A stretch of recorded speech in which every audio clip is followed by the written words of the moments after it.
पुण्यात्माओं, हम 90% दुख हम स्वयं उत्पन्न किए बैठे हैं। बेटी कितनी अच्छी संतान होती है, पहले माता पिता के घर पे काम करती है और फिर जैसा उसको यहाँ विदा कर दिया तुरंत चली जाती है और जा करके अगले सारा जीवन दूसरे के घर में पशु की तरह लगी रहती है। और आज बेटी हमें इतना कैर बना लिया, किस कारण से? उसके ऊपर एक अननेसेसरी खर्चा बना लिया, ब्याह का, दहेज का, ये दुश्मन बना लिया, अपने पैर पाप को आड़ा मार बैठे। अब ये सूत में नहीं आता क्योंकि रिवाज बन गई।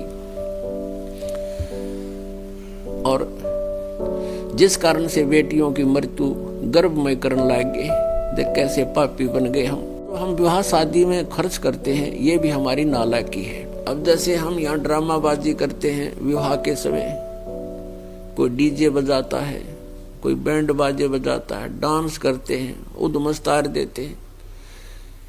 ये कोई एक मानुष का कार्य है?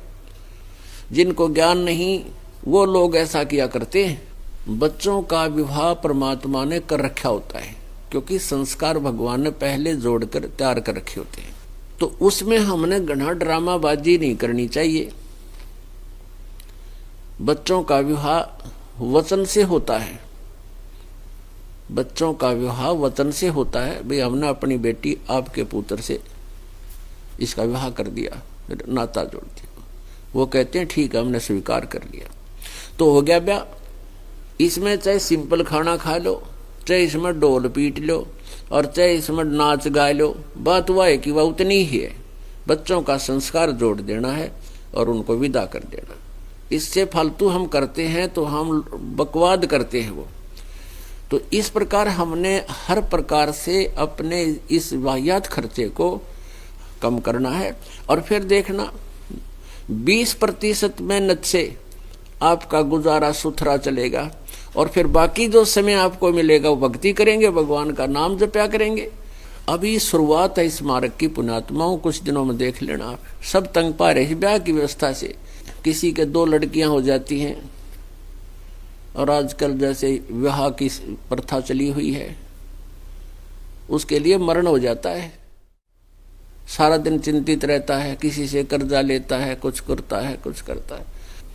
तो धीरे धीरे अब ये समाज में सुधार आएगा, सच्चाई से परिचित होंगे, हमारी संख्या भक्तों की बढ़ती चली जाएगी।